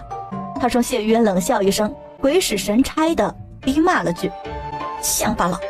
三妹，骂我什么？你听错了吧？我什么时候骂你了？三妹啊，不是最好，要是的话，咱们就得好好说道说道，安分点吧。这里不是扬州城。三妹说的太对了，这里不是扬州城，这里是天子脚下，更要讲究规矩。嫡就是嫡，庶就是庶，妻就是妻，妾就是妾。谢玉渊掷地有声地说完，盈盈走到谢玉湖身旁坐下。谢玉梅这一下气得脸青一阵白一阵，脸色变了几变，咬咬牙坐下了。谢太太眼观六路，耳听八方，刚刚那一幕瞧得一清二楚，她来个装死，只当没看见，想把这一幕早点糊弄过去，偏偏就有人不如她的意。四妹，你这是什么样子啊？骂谁是乡巴佬呢？谢玉渊一听这话，吓了一跳，万万没有想到竟然是大少爷。我没骂谁啊，大哥，你冤枉我做什么？三妹，我也听见了。祖母，你帮我说句公道话。三丫头说的一点没错，天子脚下更得守规矩啊。老爷太太，如今我们大房也进了京了，三弟的婚事也得操持起来不是？少姨娘辛苦了这几年，也是时候歇息歇息了。好你个忘恩负义的故事，我帮你养了3年的儿子，你不念我的恩也就罢了，竟然还和谢玉渊那个贱人联手来对付我，你的良心不会痛吗？顾氏的良心才不会痛呢，他这会儿是恨透了少姨娘那张假惺惺的脸。昨儿见到宝贝儿子，一问，少姨娘这3年来给儿子房里放的都是些妖妖艳艳的女人，幸好儿子脑子拎得清，没被女色诱惑，否则他们大房还能有出头之日吗？谢玉渊一看这个情形，会心一笑，眼中有了深意，他抬起眼睛向娘看过去，母女2个视线在空中交汇，大房二房的龌龊越来越大了呢。以后内宅顾氏当家，正是应该大嫂当家。邵姨娘气了个倒样，整张脸扭曲的完全不能看。这时，作为一家之主的谢老爷开始训话，无非就是母慈子孝、兄友弟恭这等冠冕堂皇的话。半盏茶后，一场本应你好我好大家都好的陈齐请安，却因为一句乡巴佬的话而草草散去。老爷大手一挥，本打算带儿子孙子入了书房，说些修身齐家的牙疼话，商量谢家应该如何重塑辉煌。偏偏谢三爷不吃这一套，我还有事，便拂袖而去。你给我站住！老爷还有什么吩咐？你这是要去哪里？今日端午，去江上赛龙舟，我和同庄约好了要去看热闹。哎呀，怎么不早说，把你2个侄子也一起带去，让他们也好见见世面。带不了那么多人，阿元，你跟我走。祖父，我可以跟三叔去吗？祖父，就让三叔带着三妹妹去吧。我其实也约了陈家公子陈彦清过去关照，二弟就跟着我吧。祖母，我也想跟着去。太太，媳妇儿，妾进京3年，也是头一回听说端午有赛龙舟，就让孩子们都去瞧瞧吧。都去，都去。大孙子，你照顾好弟弟妹妹。大奶奶，你多派些人跟着。是啊，媳妇儿这就去安排。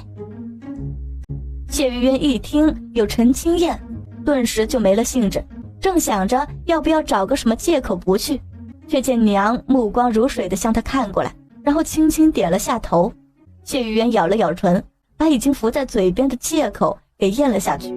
曲江龙舟3年一次，传承于大唐时期的曲江设宴，皇帝会在殿试过后邀请殿试的前50甲同游曲江，京中那些世家大族也会在曲江宴上给自家闺女儿找合适的女婿。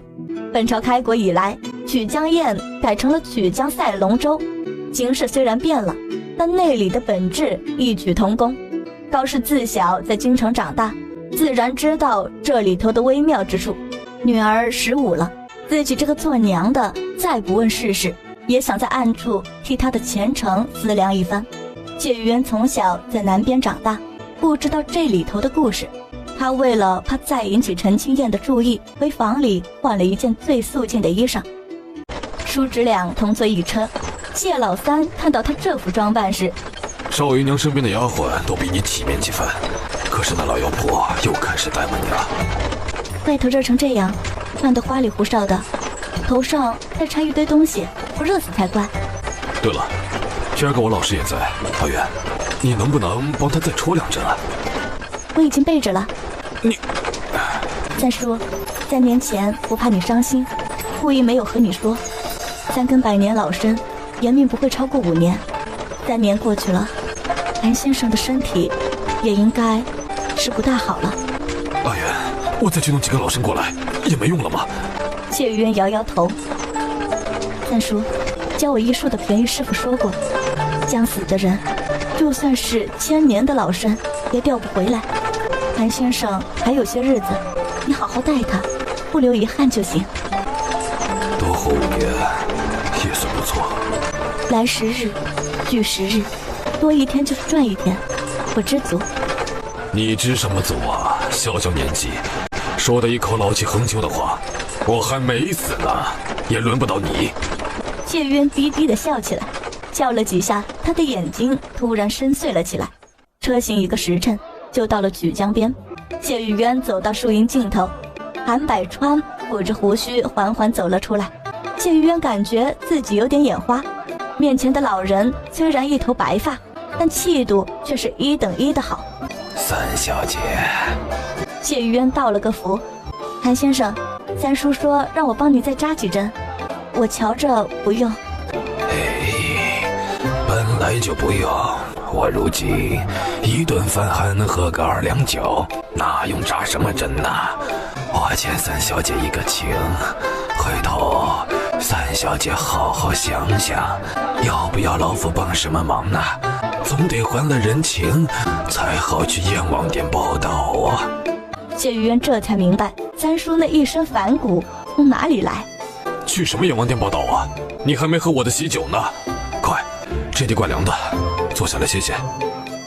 我这把年纪了，还凑什么热闹啊？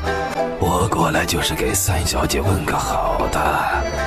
好问了，老夫要去小酒馆里抿上几口。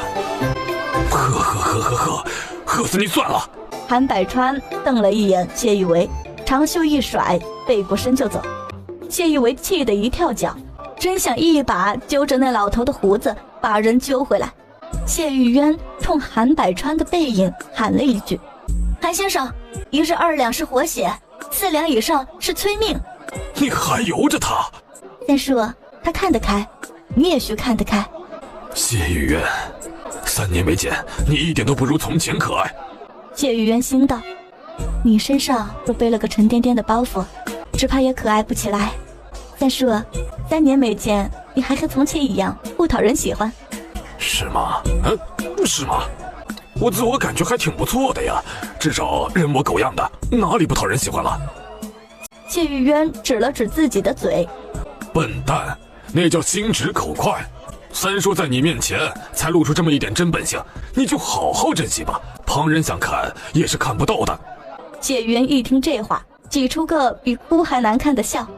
这时身后传来脚步声，一回头，谢玉渊眼睛瞪得险些脱眶而出，面前站着的人竟然是苏长山。苏长山见谢玉渊脸上一副见了鬼的表情，心里那个乐啊，这鬼丫头怎么就长成了这副鬼样子？只怕连木之看了都会大吃一惊。谢玉为虚咳2声，把侄女挡在身后。阿苑呐，这位是魏国公府的苏世子，苏世子，这是我的3侄女谢玉渊。谢三小姐，久仰久仰啊！久仰你个头啊！谢玉渊硬着头皮上前扶了扶。魏国公府的世子爷是什么身份？自家三叔不过是个马上要入翰林院的书生，这身份上的天差地别，也轮不到苏世子屈尊跑过来打个招呼。嘿，我和玉为兄也是昨个才认识的，一见如故，一见如故啊！苏长山像是知道谢玉渊脑子里在想什么，轻描淡写的解释了下。这不解释还好，一解释，谢玉为的脸唰的一下红了。苏长山接近三叔，多半是有什么目的的。哎，三小姐，这儿哪是人待的地方啊？要不去我的凉亭看龙舟？不用了，苏世子身份尊贵，不敢打扰，请回吧。一为兄，三小姐，后会有期。说完，摇摇摆摆的又走了。三叔，你是怎么认识世子的？就这么认识的呗。哎，瞧，他们过来了。哎，一会儿你可别说世子爷过来过。三叔的马车跑得好快，我们追都追不上。谢玉为对这个大侄儿没什么好感，懒懒的应了一声。你老老实实的在这里待着，我出去转转。怎么我们一来，三叔就要走呢？因为有人面目可憎。一会儿你还坐我的车回府。说罢，背了手往别处去了。物以类聚，人以群分，披了个探花皮，也做不像世家子弟。大哥，你说是不是？谢大少爷如今对二房厌恶无比，怎么会往下接话？目光深深地看了谢玉渊一眼。得了，都少说2句话，看龙舟要紧。谢玉渊接到大哥探究的目光，笑笑不说话。谢玉湖趁机凑过脸，压低了声道：大哥读书要紧的时候，少姨娘老往大哥房里送人，大哥恼了，母亲也恼了。谢玉渊这才恍然大悟，怪不得故事一进京就火力全开的对付少姨娘，原来是因为这个原因啊。少姨娘最喜欢用这些暗搓搓的手段，你自己也小心这些。放心，我会防着她的。谢玉梅见这2人凑在一起说话，眼中飞快地闪过一丝嫉恨。谢玉梅，一声清脆的叫声将谢玉梅的思绪拉了回来。2位姐姐，你们怎么来了？远远瞧着像你就过来打个招呼，咱们姐妹也有好些日子没见了。大哥、二哥，这位是永昌侯府的5小姐沈清瑶，这一位是永义侯府的3小姐江婉宁。2位姐姐，这是我大哥谢成军，二哥谢成林。我大哥刚中了2等54名，大兴国民风守旧，讲究男女大防。倘若是平常，这些闺中小姐绝不能这样光明正大的抛头露脸。但一年中有2个年节例外，一是端午，二是元宵。这2日，闺中的少女们可以大大方方地走出内宅，甚至结交陌生的男子。即便是这样，谢成军还是恭敬地向2位小姐作了个揖后，找了个理由离开。江婉宁看着谢大少爷挺拔的背影，心中一动。玉梅，这2位姐姐是？这一位是我2堂姐谢玉湖，这一位是我3姐谢玉渊。我大堂姐已经嫁人了，我2姐因为出身的原因耽搁了几年。其实我2堂姐人顶顶好了。我3姐呢，就是从孙家庄接回来的那一个，她在庄上养到11岁呢。谢玉梅，你怎么了2姐？我说错了吗？谢玉湖被她这么一呛，当着外人的面倒也不好说什么，只能生生忍下这口气。言者无心，听者有意，2位出身侯府的小姐立刻歇了结交的心思。一个是庶出，一个养在乡下，这样的2个货色怎么配合他们站在一起？谢玉渊冷眼看着谢玉梅眼中闪过的得意，轻道：“这货要是不干点作妖的事情，他还觉得不太习惯呢。”四妹，今天在福寿堂请安的时候，我就跟你说过了，天子脚下要讲规矩，怎么短短时间你就忘了呢？要不是外人在场，我这一巴掌非扇上来不可。谢玉渊，你敢？哼！也不知道谭先生这些年都教了你什么，怎么越教越蠢了呢？从前还知道些好歹，如今真是连好歹都不知道了。谢3小姐，玉梅说的没错呀，你难道没养在庄上11年？我养在庄上11年，这事儿没必要遮着掩着。但2姐姐婚嫁的事情，敢问沈小姐，换了是你愿意被自家姐妹当着外人的面揭了短吗？沈清瑶，换了是她，似乎也是不愿意。姑娘家的婚事都是媒妁之言，父母之命，2姐没有托生在正房肚子里，高不成低不就。但请你别忘了，谢玉梅，你也是没有托生在我娘肚子里的庶女，将来也会有那么一天的。掷地有声的话砸下去，砸晕了3个人，头一个就是谢玉梅。她在京城的社交圈向来在谢府嫡女自居，谢玉渊巴拉巴拉一通说，毫不留情地把她的老底都接了下来。其次是江婉宁和沈清瑶，这2人虽然是出自侯府，但都不是嫡出。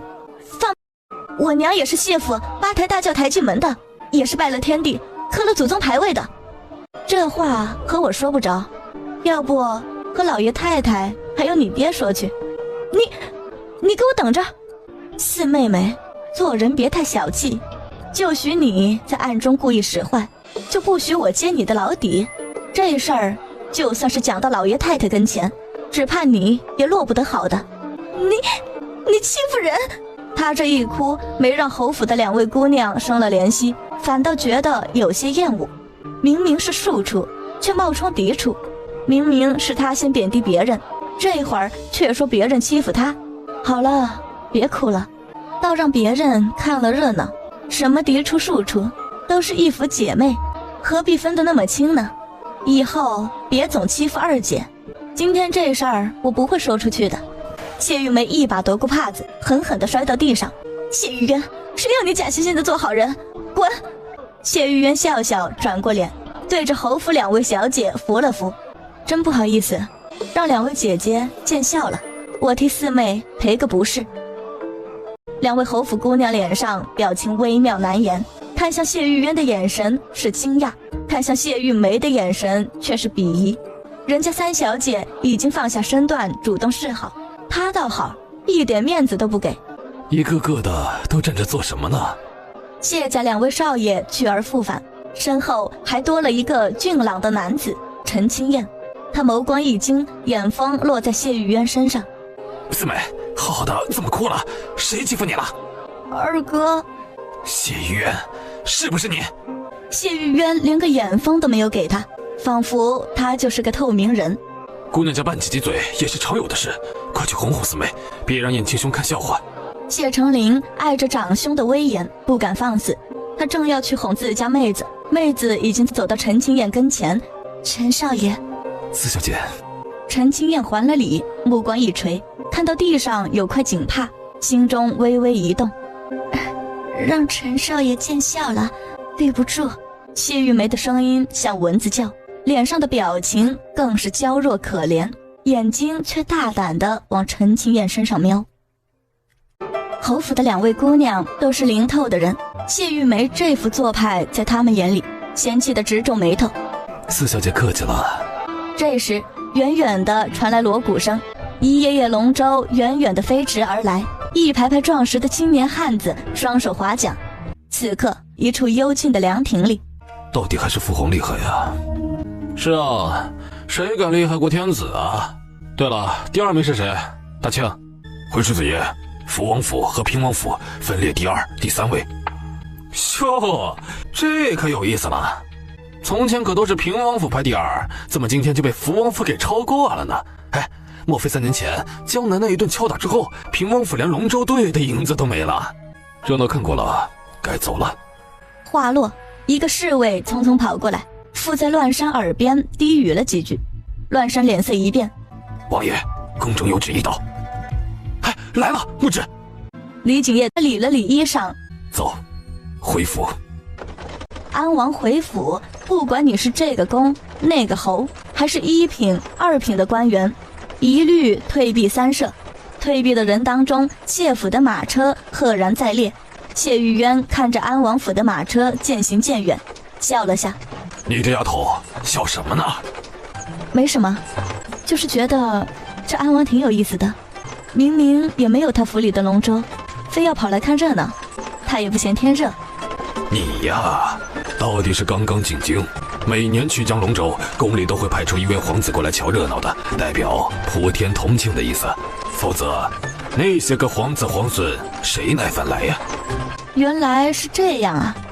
先说，派来的皇子是轮着来的，还是有什么说法的？应该是轮着来的吧，也有可能是皇帝看中的人。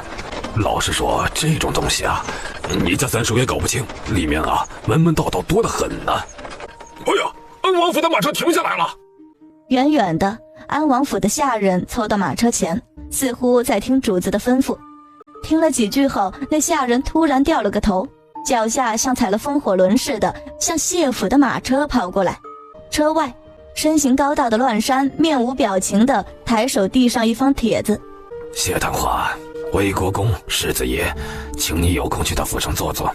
谢一为忙不迭地跪爬起来，接过了帖子，鬼使神差地回了一句：为什么？乱山眼角的余光瞄了眼谢玉渊。主子行事，小子只负责做事，别的一概不知道，告退。阿远，我怎么感觉有点晕啊？我比你更晕。谢探花被魏国公世子邀请的消息像插了翅膀一样飞回了谢府。谢老爷冲进福寿堂，谢太太仔细一听，却是吩咐他要多给老三添几套行头，多派些月银。三儿的脸面就是咱们谢家人的脸面，你这个做嫡母的万万不能厚此薄彼。说完，谢老爷袖子一甩去了。谢太太差点气背过去，老娘厚此薄彼了吗？老娘压根儿就不待见他。太太，三爷现在在风头上，老爷偏心这些也是正常的，这日子没法过了。唉，没法过，这也得过呀。太太素来是杀伐果断的人，也是该拿出些果断来了，否则……少姨娘没有再往下说，谢太太一愣，当即明白过来，否则等谢老三和管家结了亲，那小兔崽子就真的翅膀硬了，那个时候她再想动手，怕是半点机会都没了。少姨娘看着婆婆惨白的脸，心里悠悠叹了口气，她心里还有着更深一层的担心。当年巧姨娘偷人后被沉塘，是婆婆在背后一手操纵的，当时三爷虽然小，但早已记事。巧姨娘临死之前肯定是叮嘱交代什么，否则老三不可能这些年都在外头鬼混的。鬼混才能不在嫡母的眼皮子底下，才能防着他害人。更何况人家根本不是鬼混，而是找地儿读书呢。如今终于混出了头，又有贵人在后面帮衬着，老三会不会报当年的杀母之仇？会不会趁机夺了谢家的家产？这一切可都是未知数啊！与其等着后面被动挨打，倒不如先下手为强，趁着谢老三还没有在翰林院立稳脚跟，趁着和管家的亲事还没有成。更重要的一点，那对贱人如今有了谢老三撑腰，猖狂无比，根本不把他放在眼里。除掉了谢老三，他才好动手。想到这里，少姨娘又在火上添了一把油。太太，如今老爷恨不得把金山银山都推到老三跟前，将来老三的官儿做得再大点儿，这谢府不就是他说了算吗？还跟咱们有什么事儿啊？谢太太点点头，唉，我别的事情都不怕，就怕三爷翅膀硬了，拿从前巧姨娘的事说道。老爷若是知道了，太太如何在这府里自处啊？像是一盆冰水铺头盖脸的淋下来，谢太太被淋了个透心凉。你说要怎么动手？太太，这事儿咱们得仔仔细细的商量。傍晚，谢玉渊回到青草堂，先去和娘请安，把今日所见所闻说了一通。那陈家哥儿模样品性如何？娘，你不是不喜欢蒋夫人这个人吗？确实不喜欢，但如果哥儿好，倒也不是不。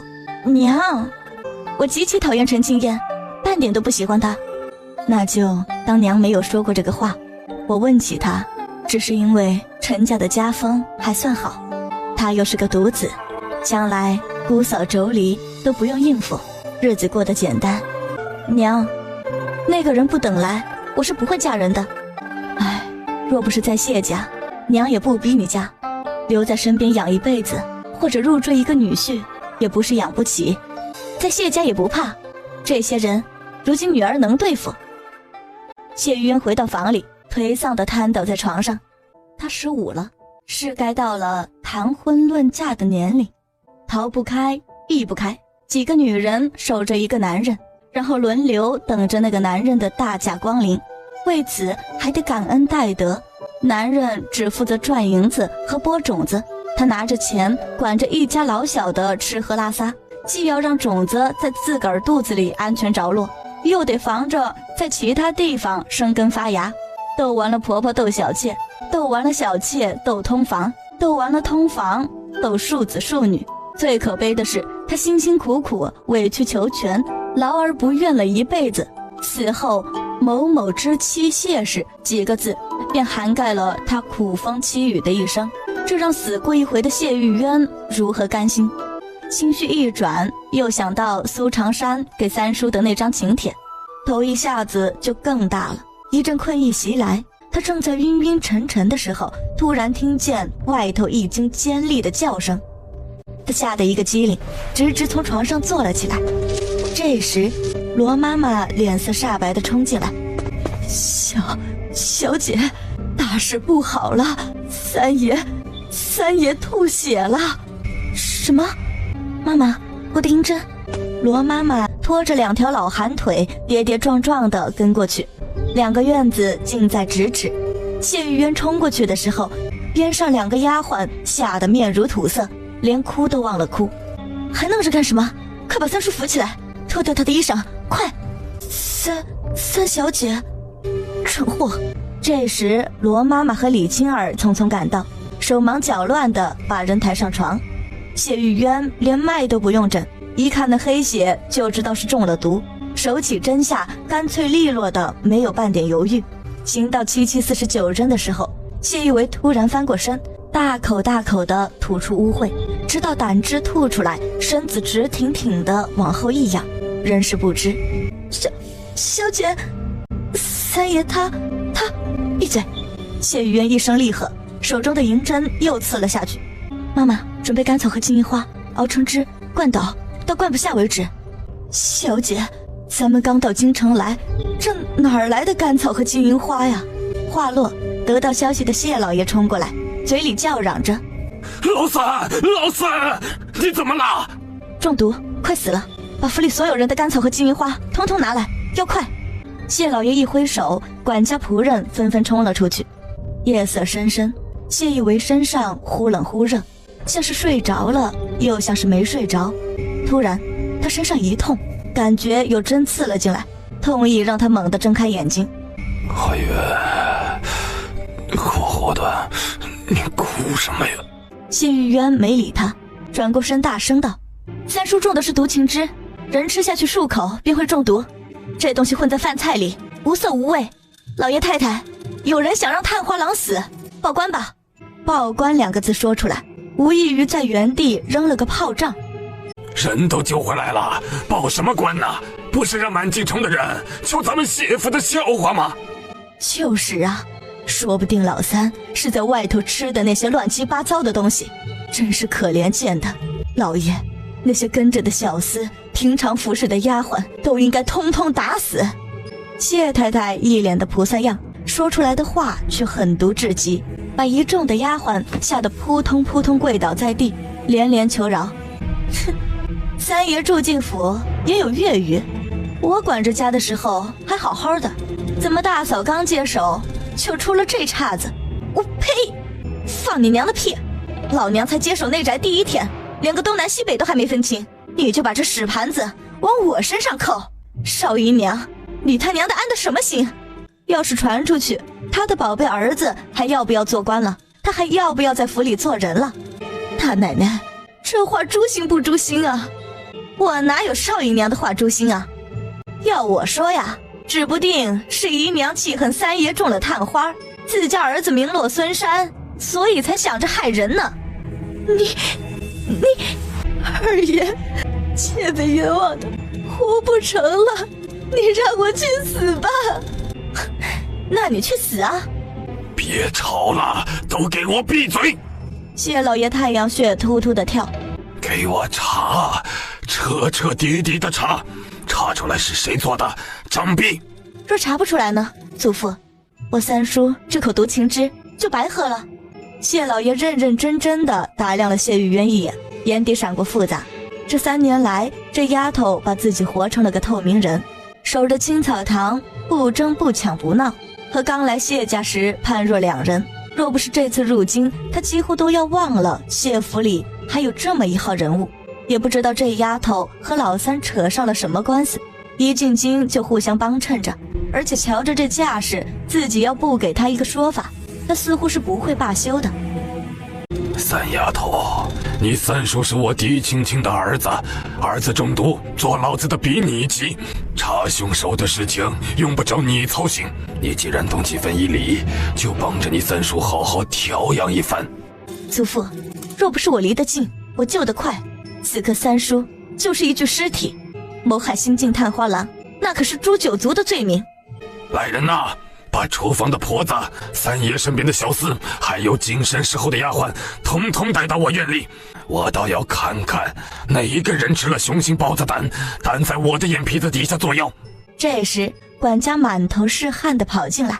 老爷，贵国公府苏世子请三爷去怡红院喝酒呢。什么？谢老爷一听这话，顿时一个头2个大。京城西市怡红院雅间内，世子爷，隔壁雅间的客人说要请世子爷喝杯水酒。有人请我喝酒，那感情好，快进来。